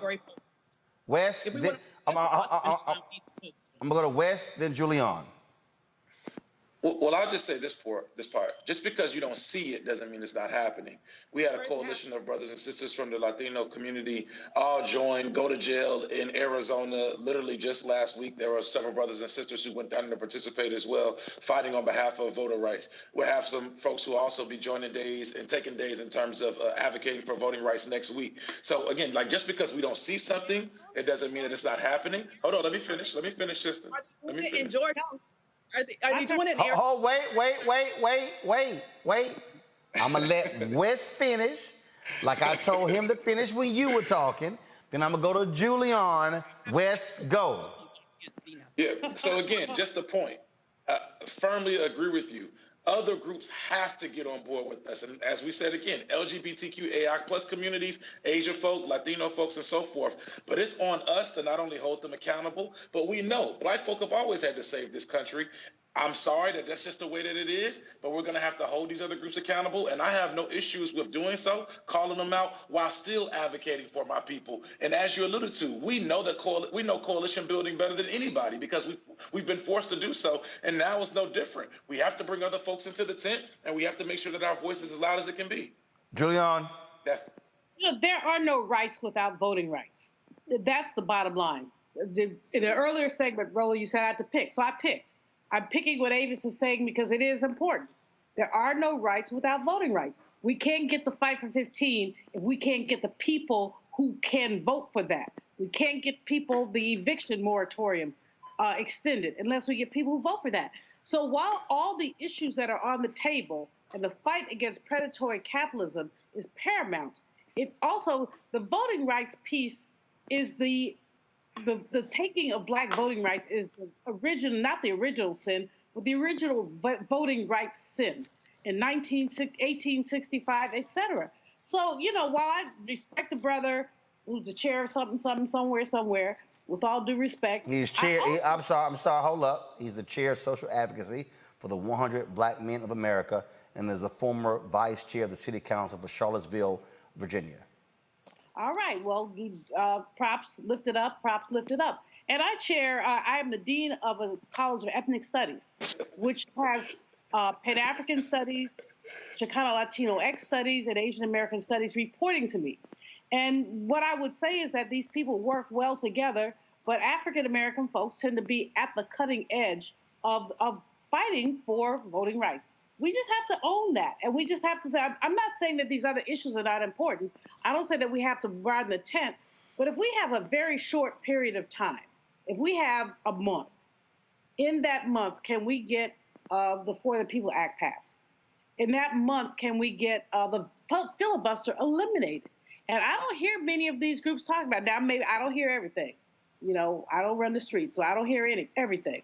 But what I do hear folks saying is we got to put everything on the table. Reverend Barber is my buddy, a very long standing, and I agree with him about a lot. But can we sequence this stuff because there are no rights without voting rights? They are! Oh my God! Can you please read? No, please, y'all, show the video, please. I need you to show the video, read the sign. I can't That's see the sign. Okay, this the sign. No, I need you to read the sign. If we gonna sit here, look, if we gonna sit here and have this conversation, please read the sign. Number one, no, listen. Number one on the sign says it says in the filibuster. That's number one. Okay. Here, look, go to my computer. This is the sign from last week. Number two, pass all provisions of the For the People Act. Number 3, fully restore the 1965 Voting Rights Act. Number 4, raise the federal minimum wage to $15 an hour. Number 5, permanent protections for all undocumented immigrants. They have established the order. So can we stop saying there needs to be an order when they have one? They have one, it's there, they've outlined it, but it's also the Poor People's Campaign's agenda.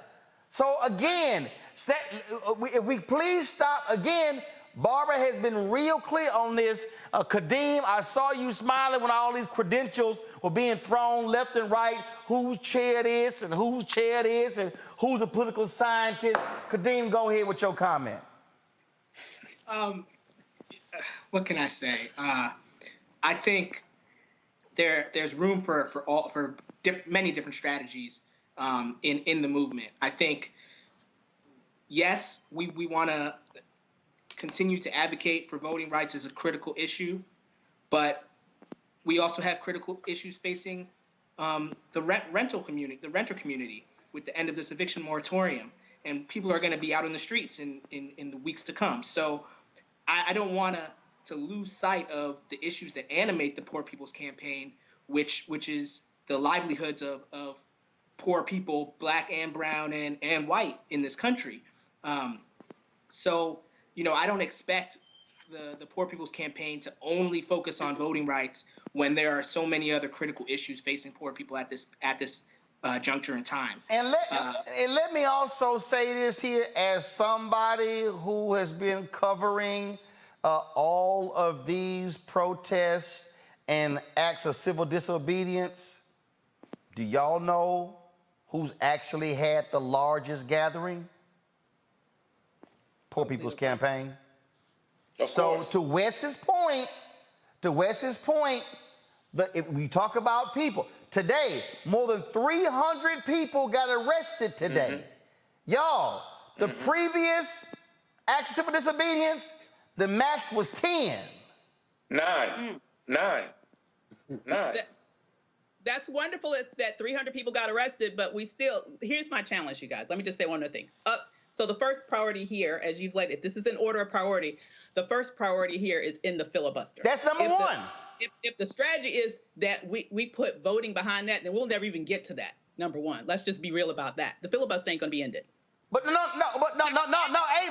Avis, hold up. Avis, you can't, no, hold up, Avis, this is factual. No, Avis, wait a minute, Avis, this is factual. Avis, 1 second. Avis, 1 second. Avis, this is factual. You're not going to get the For the People Act unless you actually do end the filibuster on this bill. My first, no, that's not true. There's another way to do this. What is it? You can cut out an exception. That's what we're talking about.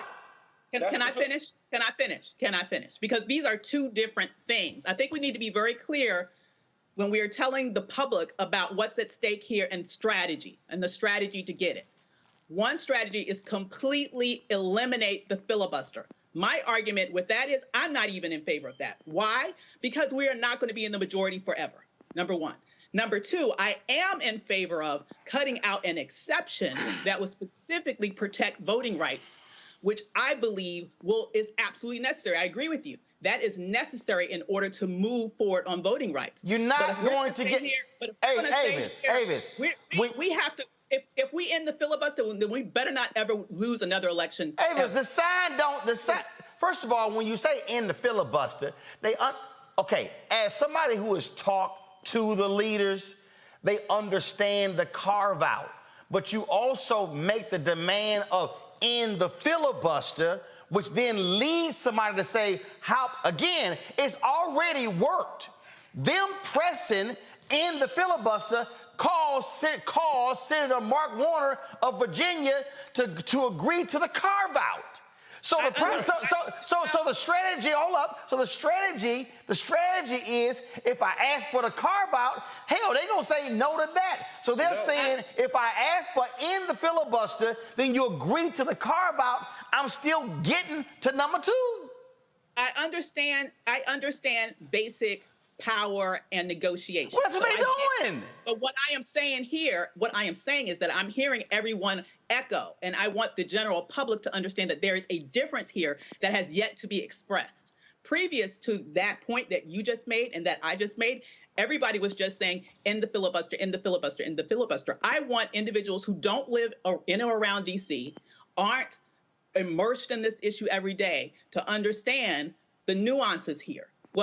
Even though that is a good negotiating tactic to ask, you always ask for more than what you expect to get. That's basic negotiation. I wish President Obama would have learned that. Okay? No. What? No. So listen, that's not how. I say this respectfully, and I'm not trying to like throw credentials out, but this is a major difference between like theorists, academics, or academicians. Let me finish, please. Let me finish. Hold on, Avis. Hold on, Wes. Go ahead. Avis, hold up 1 second. 1 second. Avis, stop. Avis, I'm going to let you respond. Avis, stop. Avis, I'm going to let you respond. Hold on. Avis, stop. Avis, stop. Wes is going to talk. I'm going to let you respond. But here's the deal. You talking over him don't mean nothing because can't nobody hear either one of y'all. So, Wes, make your point. Avis, I'm going to come back to you to make your point. Wes, go. So it's very clear, in my personal opinion, you have a very small window when you're messaging to people who may not understand what the filibuster is, who may not understand what exactly we're fighting for. So you have to go for the gusto, if you will. You tell them, we're fighting to end the filibuster. You don't tell them on the front end that we want to fight to just amend it or we want to carve out a certain section, because as Roland alluded to, individuals like Senator Mark Warner, who I consider to be a friend of mine, we've talked about the filibuster on several occasions. Without us saying very boldly and consistently end it, he would not be where he is right now. And people, as our community as a whole, we can educate them on what it is that we're pushing for while still saying in totality, we want to end the filibuster because we know it's a strategy. You're not going to get votes in the House, in the Senate, on the state level, or on the local level by going in with the minimum initially. You just said you understand negotiation tactics, then you know that we have to go for the ghost to speak in terms of language in which we're going to cut the head out in the filibuster now so that we can get somewhere else later and we can simultaneously educate our people in totality about what this means. Avis, now go. How is that different from what I just said? I just said that I understand the basics of power and negotiation. And I understand that you ask for more than what you expect to receive. But what I also said is that I don't want your viewing public, Roland. You have a huge platform. And I kind of think that my people are intelligent enough to understand nuance. Therefore, I wanted to explain to your viewing public the difference between the ending the filibuster and what the repercussions of that would be in the broad sense, if that actually were to happen, versus the carve-out, such that when the carve-out happens, people aren't sitting here saying, oh, God, it's the carve-out, that's not worth anything. I want people to really understand the backroom politics of this and exactly what we can ultimately expect in order to be able to push forward what we want to push forward without, at the end of the day, coming back and hurting ourselves in the future when we are no longer in the majority in the Senate. I think our people are intelligent enough to understand that. Our folks already know the carve-out, Avis. They already know the carve-out. They already know the carve-out because Mitch McConnell did it 3 times. Mitch McConnell did it. They know the carve-out. We're trying to get the Democrats to do it. But what I'm saying is our people know the carve-out. They get it. For a quick sec, are we not trying to get him to do that? So what I'm saying, though, is that prior to, you can say that people understand that, but the point is, prior to me raising this point, this panel to a person was going around saying, in the filibuster, in the filibuster, in the filibuster. All I was trying to do was to speak to my people in a way so they can understand what is actually going on in DC right now, such that when the filibuster isn't ended, they might not be so disappointed to say, well, we didn't get that, and understand that there are different ways to get to the end game outside of that big picture thing that a lot of people are messaging around that actually can at the end of the day come back and bite us in the ass when we are no longer in the majority. People need to understand that. Well, first of all, again, one second, hold up, 1 second. I'm gonna go Julian, Kadeem, Omakongo, Wes. Julian, go. Avis, I think that both you and Wes are kind of being, respectfully I say this, but condescending to our people. Our people are not stupid. They understand. Actually, there are a lot of stupid Americans, but go ahead. There's some stupid white people out there, but I think that a lot of black people understand this issue. And when you say, I have to explain this, because we know that the filibuster has often helped us and also often hurt us. I think that people are very capable of dealing with the issue of nuance. I'm kind of tired of us in the Washington bubble assuming, now that I live in LA, assuming that people outside the Washington bubble don't get it. We get it. People get it. What I'm saying is that most people aren't, their whole lives don't revolve around. Ho. Julian, finish. I just think that we need to give black people and other people more credit. There are no rights without voting rights. There are no rights without voting rights. And we have to be very, very clear about that. Kadeem? Well, personally, I don't know that I agree that we need to preserve the filibuster in order to preserve Democratic power when Democrats are in the minority. I think what we've seen again and again is that the filibuster operates in a conservative way. It prevents policies that help the poor, help people of color from coming into law, becoming law. It's not something that Democrats can really wield effectively because the Democrats are often trying to push for legislation, trying to push for progressive measures to pass. We're not trying to prevent laws from getting passed typically, and so I kind of don't see the strategic value of having the filibuster preserved just in case Democrats need to block some type of Republican legislation. I don't really see us, I don't see that scenario happening very often. So I kind of think that having end the filibuster be our rallying cry. It's a good rallying cry because we should have a democracy that works where the majority in the Senate passes laws. We shouldn't have a minority in the Senate preventing laws that have majority support from becoming law. And I think that's a principle that should exist whether Democrats are in the majority or in the minority. We should stand for democracy as a people. And guess what? If you pass the For the People Act, you're probably going to be winning as opposed to losing. Omakongo, you get to make the final comment.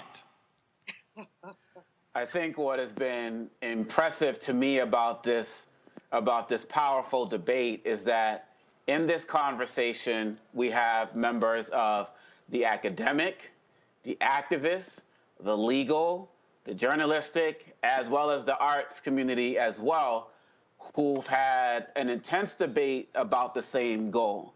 In a country where people can't have a debate like this without descending to name-calling and other types of vitriol. So I commend everybody tonight for leading the way as it relates to this conversation, and for people who don't see how people engage in terms of leaders and how to engage in terms of how we're going to take action, this was like course 101. And I know you do this every night, Roland Martin, so a lot of your viewers are already used to it. But in order to go forward, these are the types of conversations that need to continue. They'll get intense, but we all have our eyes on the prize. And let's make sure that we're not losing focus on that, because it's all about our liberation. All right. With that, this segment is over. If y'all want to talk over each other, call each other on the phone. Let me thank Kadeem, West. Let me thank Makongo, Avis, Julian. I certainly appreciate it. We were going to show we have an interview with one of our book authors. I'm going to hold that for tomorrow. And so, because we are out of time, otherwise we'd be here till 9 o'clock. This is not a 3-hour show just yet.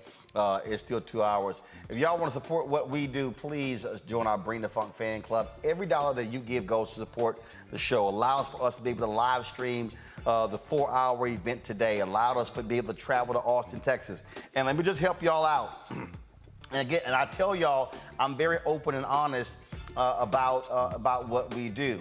Last week, us traveling to Austin and being able to cover that event from Tuesday all the way through Sunday cost us $15,000.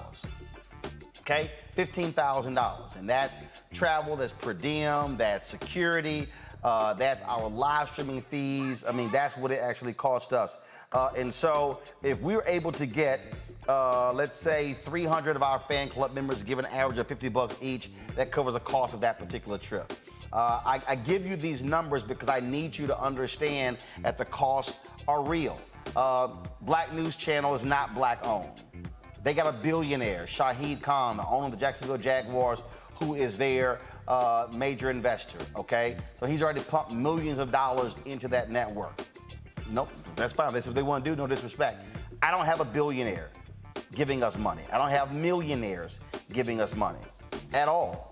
And so your support is critical to us. That's one of the reasons why you see me going hard against these companies when it comes to advertising dollars, is because I see what they're doing. I see they're spending money on Fox. I see the money they're spending on MSNBC and on ABC and NBC and CBS. And I see the money they're spending on BET and TV One. But the reality is there is no show like this one. You do not have a show that provides you this type of content, the kind of things that we do, the coverage that we provide on the digital side as well, live streaming these various marches. You're not seeing it. I'm telling you right now, Black News Channel wasn't out there live streaming 7 hours and actually marching with the folks every step of the way last week in Austin. Neither were the mainstream networks. And so your support is critical to our survival. And so what we would like for you to do, and our ask is very simple. There are people who've given us $1. People have given us $30,000. Some people have given us, like I say, it doesn't matter. What we're asking for, our goal is to have 20,000 people in the course of a year contribute $50 each, which comes out to $4.19 a month, 13 cents a day. That way, boom, 20,000 people, we hit $1 million to be able to fund what we do, to be able to cover these type of stories. You heard Wes say they're going to be out there Wednesday. We'll be there. They're going to be out there Friday. We'll be there. And so when we talk about this, the equipment that we have and how we're using this, bottom line, y'all, it costs. That live streaming equipment we have, LiveView, we got to pay a fee every single month to use that. That is the exact same equipment that all the networks use, and we're out there. They got the same LU 800 on their back, and so we appreciate everybody's support. People who actually give to us. We want you to hit the like button on YouTube, hit the like button on Facebook as well, because all of that impacts the algorithms. So please support us via Cash App, $RM Unfiltered. Venmo is at RM Unfiltered. PayPal is R Martin Unfiltered. Zelle is Roland at RolandSMartin.com. Roland at RolandMartinUnfiltered.com. And so we appreciate all the folks who have given to us. We appreciate the folks who continue to support us. There are people who send money to us every single week, and we thank them so very much. Let me go through and shout out Yolanda Elkins. Let me shout out Marcel Montanez, also Julie Agbasi. Let me also shout out Fabian Quero, Claudia Atkinson, Paula Jones. Thank you so very much. Let me shout out Yativa Prather. Thank you so very much. Christopher Hawkins. Yativa Prather actually gave to us twice. I appreciate that. Portia Bright. Thank you so very much. Maya Cameron, Jerry Williams. Anybody who gives $50 or more, then I gave y'all a personal shout out. Yawanda Russell. Thank you so very much. Also, Vanita Douglas, thanks a lot. These are people who've given to us on Venmo. Chef L. Green, thanks a lot. David Norris, thank you so very much. Lauren Burke, thank you so very much. Mary Crenshaw, thanks a lot. Leslie Jones, Ernestine George, Anna Ford, Veronica Carter, Barbara Taylor, Lee Williams, Marcel Montanez, thank you so very much. Let's see here. Kyle Smith, Kurhan McKinley, Erica Martin, Gail Fordham, Anna Ford, Dennis Johnson, Bridget Fowler, Revival Health Wellness Council. Thank you so very much. Angela Terry. Let me see here. Andrea Tucker, Joseph Williams, Eric Youngblood, Jason Henderson, Robert Young, let's see, Keisha Lamb, Glenn Gregory, all right then, Gerald Luke. And so I appreciate that. Stephen Fogg, Mark Hudson. Those are the people who have given to us on Venmo just during the show. I'm just going to read out real quick here. Keith Jones, Jerry Williams, Maya Cameron. Omakongo just gave one during the show. Omakongo, I appreciate it. Calvin Johnson. Let me also see here. Inga Jackson. Let me stroll through. Who else do I see here? Let's see here. Fritz Wise, I appreciate it. Phyllis Bell, thank you so very much. Let's see here. Jenna Ferry, thanks a lot. And Johnny Sadler. So again, I want to thank all of you who have given to the show. Again, if 300 of y'all sign up between now and tomorrow, our trip last week completely paid for. That's the kind of support that we appreciate, and thank you so very much, folks. I will see you tomorrow right here on Roland Martin Unfiltered. Take care.